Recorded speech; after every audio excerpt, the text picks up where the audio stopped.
Okay, Alexander, let's talk about Partygate and Boris Johnson. It looks like he's in trouble, but it also looks like he might squirm his way out of this one. I think he's going to get out of this one just because there's no one around to challenge him. Not in the Conservative Party and not in Labor either. Just there's no one around. I mean, he's like the Absolutely. only guy there, and he's not particularly good, but it's like, the devil I guess. But we've got more news with regards to the Partygate scandal, as it is called. And there have been calls for Johnson to step down, but Johnson, I think he's kind of like, okay, I'm not going to step down, but if I did step down, who the hell would replace me? I think Well, he even exactly. knows it anyway. I What's know. I going mean, on? he's just shrugging his shoulders and saying, I'm not even accepting in blame. I show no real contrition. I just carry on as always. Now, I have to say, this is very very ugly thing. I mean, one can take lots of views about the pandemic, but the British government, Boris Johnson's government, imposed extraordinarily harsh restrictions on people. I mean, we were pushed. I lived through very very tough lockdowns, and those are legally enforced lockdowns. And when I say legally enforced, people were fined. There were ultimately even stronger threats if you really continues continued willfully to break the lockdown rules. You could be arrested, you could be convicted, you could be all sorts of things. And it now turns out that Boris Johnson and his team were having lots of meetings and parties in the garden at number 10, and there were emails circulating amongst officials saying we mustn't discuss this or talk about this because what we're doing is breaking the laws, breaking the rules, which we're imposing on everyone else. I mean, they clearly knew about the fact that it was breaking the rules, and yet they went and did it anyway. And there's been lots of information now that lots of alcohol that was there, that some of these parties actually got quite riotous. And of course, this is having a very bad effect on the country. People remember the lockdowns, they remember what they were being told, they are very angry. And you're absolutely right.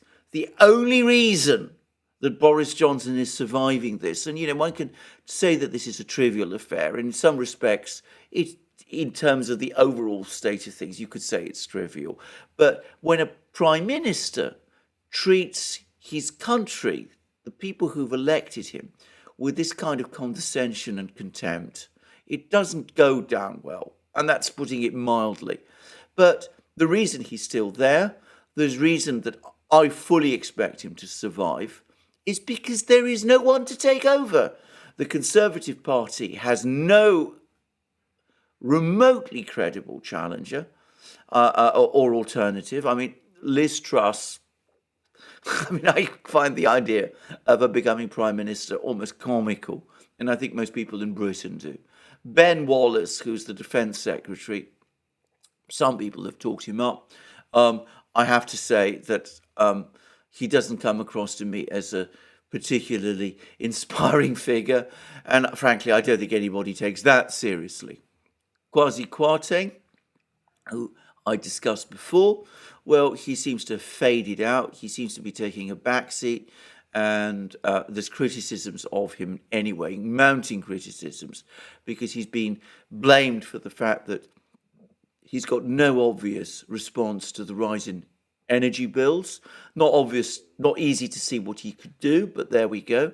Rishi Sunak, the Chancellor, is discredited because he's taken steps which many people see as, if not exactly breaking the law, at least again playing us all for laughs on tax and all that. And the Labour opposition looks completely unconvincing.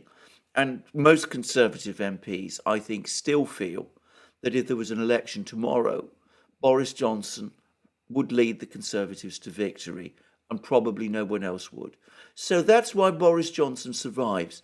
I've never known things, just as I said in that video we did recently, I've never known things in Britain in some ways as bad as they are now, in the sense that we have a massive economic crisis.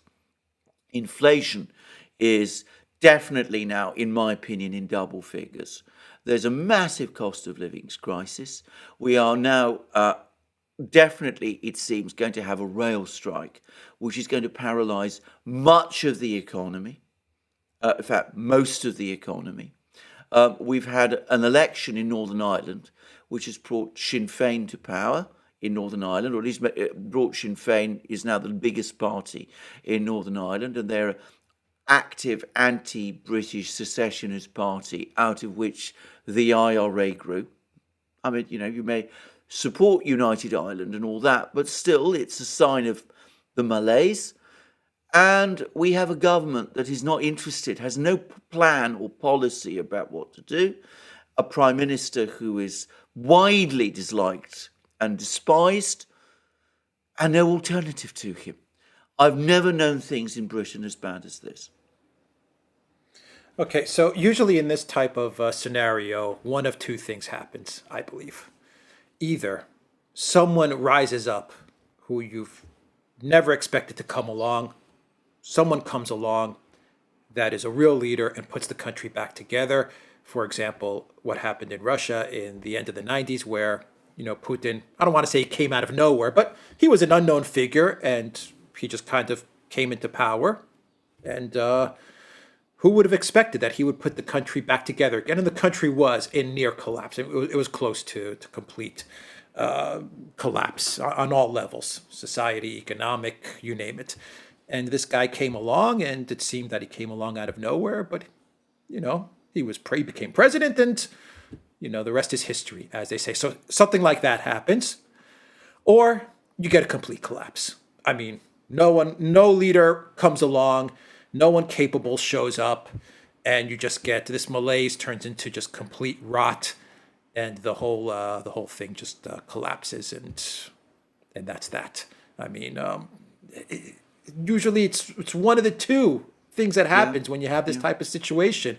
Yes. Which one is it going to be? Well, which one indeed? I mean, can I just say what you talked about Putin and Russia? We had something very similar happen to Britain in the 70s.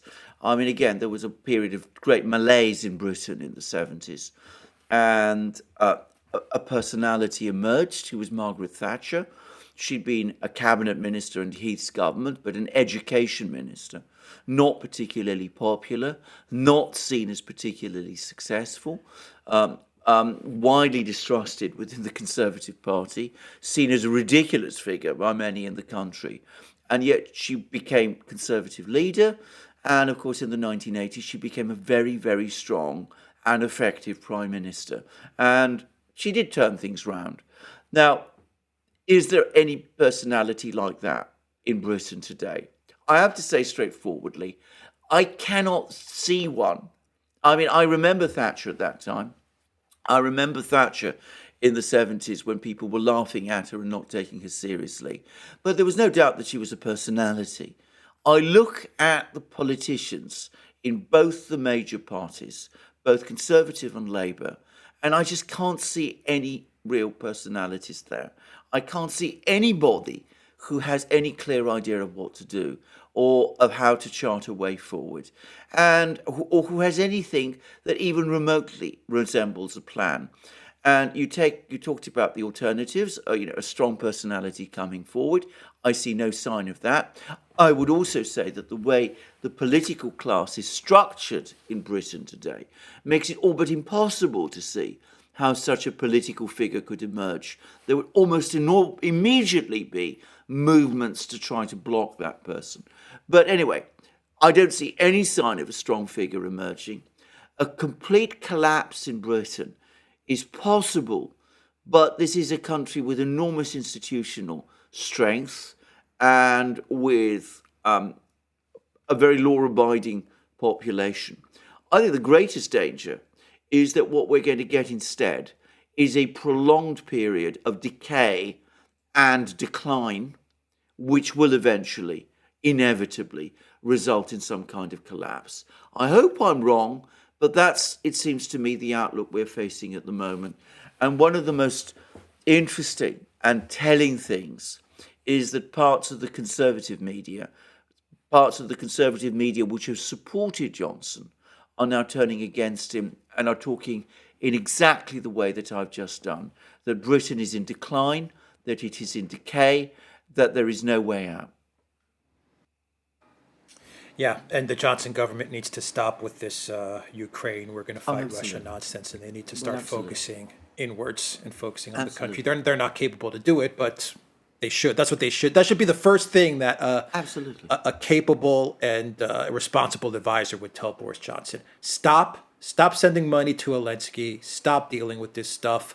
This is an easy thing to do. Just stop it, and let's start focusing on our country. They're not going to do it. But what are the chances of a UK type of breakup again, or Oh, it's fracturing? Is they're that becoming. possible going forward? Yeah, it is. It's becoming much more real because, first of all, I mean, let's start with Northern Ireland. I mean, we've now got Sinn Féin as the biggest party in Northern Ireland, and that is a dramatic shift. I mean, that is something that would have been considered inconceivable a few years ago, and they are an openly secessionist party. So, I've always thought that United Ireland is now all but certain, but we are moving ever faster in that direction. And in Scotland, there's now again talk of another independence referendum coming. And I would have thought the momentum to that, if we are in a state of decay, is going to grow. The problem is, if Scotland leaves and if Northern Ireland leave, will England and Wales stick together? Once upon a time, I would have said it was inconceivable that Wales would ever break away. It just goes to show how demoralised I am about the state of the country, that I'm not even convinced of that anymore. I think that as things go spiralling downwards, the possibility of Wales also breaking away, small and unsustainable though I think it would be, economically speaking, even that possibility must now be treated as very real. Would it be a stretch to say that lockdowns coupled with Ukraine is has led to these possibilities, has led to the UK's decay? These two Yeah, it's things. absolutely. Well, of course they have, because It's when it's weird. all, It's weird that it, yeah. yeah, it, no, I don't think I think it's an entirely plausible way of putting it. But you always got to come back to the personality of the prime minister, because you look to someone, especially in Britain, where the prime minister is very very powerful. I mean, the entire British system works around the prime minister. I mean, he is the key figure because remember he has the power of the monarch in his hands, and without a strong prime minister able to chart a clear course, the civil service stops working properly and the cabinet becomes gummed up. And that's what's happened. Now, Boris won the Brexit war. He then got submerged in the pandemic and the lockdowns, where you could possibly give him an excuse for that. And you could say, well, so did everybody else. Though I have to say, I personally can't forgive him for his behaviour with all these parties. But all right, put that aside. You could just say, all right, the pandemic, it wasn't his fault. It just hit him. But coming out of that, he should have charted a clear course. He's shown no sign of knowing how to. And instead, as you rightly said, he's just decided that he's going to focus instead on Ukraine, play Churchill, imagine himself leading this great war against the great united Western Front against the Russian bear, something that is of no value to Britain or the British people, and which in any way is becoming increasingly clear. I mean, it was based on a complete misunderstanding of the power dynamics.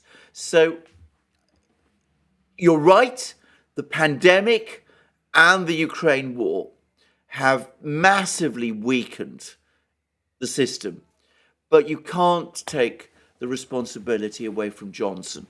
He was in an all-powerful position back in 2019, 2020, after he won the election and had won the Brexit war, and he's thrown away his victory. Wow. Yeah. What a 180, huh? He got Brexit, and it's so ironic. He gets the UK out of the EU, only to destroy the UK. Yes, yes, yes. And notice it was not done because, hard Brexit or any of that. That wasn't what is creating these problems. It's, as I said, a prime minister and a government that is completely adrift. All right, we will leave it there. The Duran.locals.com, everybody, and Duran Shop, 10% off. Use the code GOODDAY.